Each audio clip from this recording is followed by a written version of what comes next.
Most of us, over the course of our adult lives, have been trained to obsess over a handful of health numbers, like your cholesterol, or your blood pressure, or your blood sugar, your HbA1c, your BMI, your weight. These are numbers that your GP, your family doctor, should be able to measure. The numbers that flash up on your annual blood test, and the numbers that most people genuinely believe tell them how healthy they are. So I want to tell you something that took me years and years of working in medicine to fully appreciate, which is that there is another number, almost never measured by any doctor, that predicts how long you will live better than any single one of those other numbers. This number is your VO2 max, which is simply a measure of your overall fitness and how well your major organs work together as a single system. It rises the more you exercise, and it falls when you stop exercising. And that is what makes it so powerful. So in this video, I want to walk you through what each of those famous numbers actually does for your lifespan according to the biggest trials that we have. And then I want to show you how your VO2 max compares to all of those, because once you see this gap, once you see how VO2 max compares, you'll understand why it's become the number that I personally care the most about. If you're new to the channel, then as always, welcome. My name's Dr. Alex. I've worked in emergency medicine for a decade. And these videos exist because I think most people are paying attention to the wrong things when it comes to their health. And as always, if you find this useful, then the best way that you can support what I'm doing here is by subscribing to the channel, by hitting the like button, and also hyping the video as well. It means more than I can ever tell you. I'm so grateful. And let's carry on with the rest of the video. So in other videos on this channel, I talk quite often about all sorts of different things that you can be focusing on, like your waist measurement, your protein intake, your refined carbohydrate intake, your ultra-processed food intake, your sleep, resistance training. And the reason I do that, the reason I talk about so many different things, is not because I think that all of them carry equal weight, because they don't. It's because everybody watching these videos is starting from a different place. And the single most important thing, in my opinion, is finding the thing that feels achievable enough that you actually start doing it. And once people make a single change and they do it consistently and they feel motivated by it and they feel the benefits, everything else gets easier almost by itself. So I cast a wide net deliberately here. But if you held me to the most powerful number that you should be focusing on for the rest of your life, then your VO2 max sits right at the top of the list. And the data from the research studies that I'm about to talk to you about absolutely makes this case for me. Now, before we go into the research, it's worth understanding why all of the standard numbers extend life when you improve them. Almost all of them work on one pathway, which is your arteries. So high cholesterol, high blood pressure, high blood sugar, and excess weight all damage the lining of your blood vessels over decades. It encourages plaque to build up and eventually rupture or completely block, which is what causes a heart attack or a stroke. So improving any of them means slowing down that damage and gaining a bit of life as a result. It's useful to know because it explains why the gains end up roughly similar across these different trials, since they're all chipping away at variations of the same underlying problem. I hope that makes sense. So let's start with the most famous number out of all of these, which is obviously your cholesterol. So the big trial that people point to here is the Heart Protection Study, which was run out of Oxford. So this followed 20,000 high-risk adults on a statin versus a placebo. After 5 years, the statin group had roughly a quarter fewer major vascular events. And that sounds pretty substantial, and it is, I guess, but translated into actual lifespan, the long-term follow-up of this trial suggests that statin therapy in high-risk patients adds, on average, somewhere between several months and around a year of life expectancy across a treated population. And of course, in lower risk people, that gain is significantly smaller. Let's talk about blood pressure now, which is probably the second number that most people tend to obsess over. So the landmark trial here is the SPRINT trial, which compared intensive blood pressure lowering, aiming for under 120 systolic, against the standard target of under 120. Now, this SPRINT trial was actually stopped early, which is something that trials only do when the benefit in one arm of the trial is so clear that it would be unethical to keep the other group on the worst treatment. In this case, the intensive group had around a 25% lower risk of cardiovascular events and around a quarter lower risk of dying from any cause. And the trial was stopped early so that everybody could start benefiting from it. Translated into life expectancy, though, modelling of the SPRINT data here from this trial suggests aggressive blood pressure control adds somewhere in the order of 6 months to around maybe 2 or 3 years of life expectancy for high-risk people, depending on where they started. It's honestly worthwhile doing, of course it is, but again, it's fairly modest in absolute terms. The next one is your blood sugar, measured as HbA1c, which is your average over the last 3 months. The most often quoted trial here is the UK PDS, the United Kingdom Prospective Diabetes Study, which followed people with newly diagnosed type 2 diabetes for over 10 years. Tighter blood sugar control reduced the risk of small vessel complications like eye and kidney damage substantially, and the long-term follow-up suggested a very modest improvement in mortality. The gain in life expectancy here from tight glucose control in diabetes works out, depending on which analysis you read, at somewhere between roughly 6 months to about 2 years. Again, it's really important, but in the same broad ballpark as cholesterol and blood pressure. And then we move on to BMI and to your weight, which is where the evidence is a bit messy, because losing weight on its own doesn't always translate very cleanly into longer life, depending on how the weight comes off.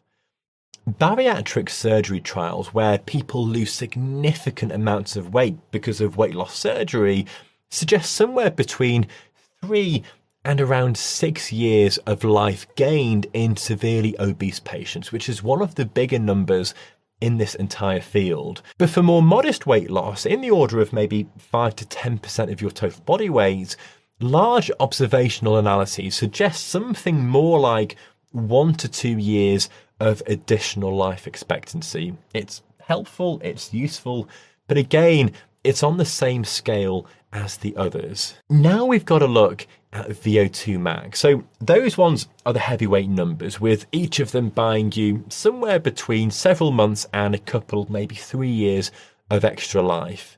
But your VO2 max is completely different. The single most cited piece of evidence here is the Cleveland Clinic study published in 2018, which followed over 122,000 patients who had completed this treadmill test.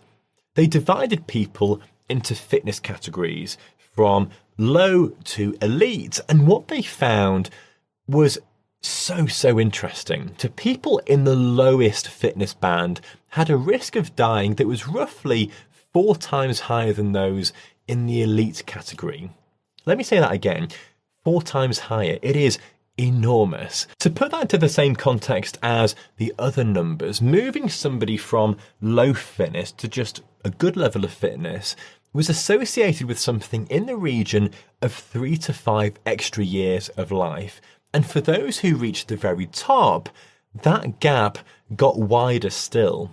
And crucially, the Cleveland Clinic researchers found no upper ceiling at which the benefits stopped, which means the fitter you get, even if it plateaus out, the longer you tend to live, all the way up. Now, if you set that next to cholesterol or blood pressure or blood sugar and weight, where each one adds somewhere between several months and a couple of years, your VO2 max, the single number that nobody seems to be checking, sits at 3 to 5 years with no ceiling on that.